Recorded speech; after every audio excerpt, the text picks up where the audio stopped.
जय माता की मित्रों ध्यान, साधना, भक्ति सभी लोग अपने अपने स्तर से या अपने अपने तरीके से करते हैं और कुछ जिनको जानकारी नहीं है वो जानकारी प्राप्त करके भी करते हैं। कुछ अपने मनोयोग से करते हैं जैसे उनकी समझ में आता है, परंतु थोड़ी बहुत भक्ति अधिकांश लोग करते हैं। मित्रों, हम आपको यहाँ एक ऐसा तरीका बता रहे हैं कि जिससे आप भगवान के दर्शन कर सकते हैं। और जो साधक है या भगवान की भक्ति करता है, एक आध बार भगवान उसको हो सकता है उसके इष्ट या ईश्वर जिसकी वो साधना करता है एक आध बार उससे मिल भी चुके हो सकता है वो ना पहचान पाया हो।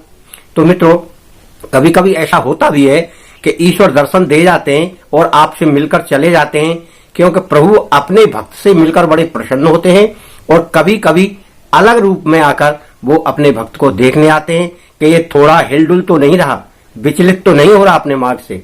तो मित्रों, आप इस कहानी के माध्यम से समझेंगे कि एक युवक था, वो भक्ति करता था भगवान की, बड़ा मगन रहता था, भरा पूरा परिवार था, 2 बेटे थे, बहू थी और अपने घर में सुख शांति से चैन से रहता था, अपना कारोबार करता था और अपना जीवन यापन करता था। इस प्रकार से जिंदगी उसकी चलते चलते वह वृद्ध हो गया और लड़के भी आज्ञाकारी थे। तो वृद्ध होने के बाद उसकी इंद्रियों ने काम करना बंद कर दिया, फिर वह खाट पर रहने लगा और भगवान की भक्ति खाट में पड़े पड़े करने लगा। भगवान का स्मरण करता रहा और जीवन चलता रहा। फिर कुछ दिन बाद वो असहाय हो गया, उठने में और चलने में दिक्कत आती थी, तो लड़कों को बुलाकर वह इधर उधर शौच क्रिया को जाया करता था। फिर उसके बाद कुछ दिन बाद उसकी आंखों से रोशनी चली गई, दिखाई देना बंद कर दिया। अब उसको और ज्यादा परेशानी होने लगी। अब वो लड़कों को बुलाता तो लड़के लोग कभी आ जाते कभी नहीं आते। इस प्रकार धीरे धीरे समय और गुजरा। तब उन लड़कों ने अनसुनी कर दी अपनी बात को, तो उसको बड़ा दुख होता था। कई बार सुनते थे, कई बार नहीं सुनते थे और वह बेचारा पड़ा पड़ा उसी में पेशाब वगैरह कर लिया करता था। इस प्रकार से उसे बड़ी परेशानी अनुभव होती थी और वह ईश्वर भजन जरूर करते रहता था। तो मित्रों, एक बार की बात है, जब रात में वह पेशाब के लिए आवाज लगा रहा था तो लड़के बच्चे सब सो गए थे, कोई उनमें से आ नहीं रहा था। तो अचानक एक आवाज में कोई एक लड़का आया और उनका हाथ पकड़ा, बड़ा कोमल हाथ था उसका। उसने हाथ पकड़ के उसको बुजुर्ग को उठाया और उनको शौच क्रिया करा के फिर लिटा दिया। इस प्रकार से दूसरे दिन भी यही क्रिया हुई, तो दूसरे दिन भी आवाज लगाई तो वही युवक आ गया। फिर तीसरे दिन भी यही हुआ। तब वो है बुजुर्ग सोचने लगा कि ये मेरा लड़का तो है नहीं, क्योंकि लड़के तो एक आवाज में आते ही नहीं है, ये तो कोई और है। आज इसको पकड़ा जाए, कौन है ये, इससे पूछा जाए। इस प्रकार मित्रों, रात में जब उन्होंने आवाज लगाई तो भगवान फिर आ गए और उन्होंने उनका हाथ पकड़ के उसको उठा के ले जाने लगे और शौच क्रिया करा के जब बिस्तर पर बैठाने लगे तब उन्होंने उसका हाथ पकड़ लिया और बोला कि ये बताओ, अब मैं छोड़ूंगा नहीं, तुम हो कौन।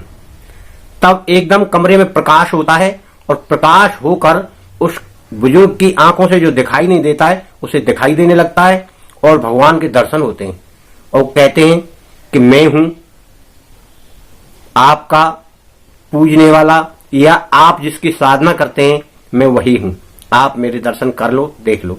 तो प्रभु, आपने मेरी बहुत सेवा की है। इस प्रकार बुजुर्ग ने बोला। कह रहा, ये तो मेरा परम कर्तव्य है।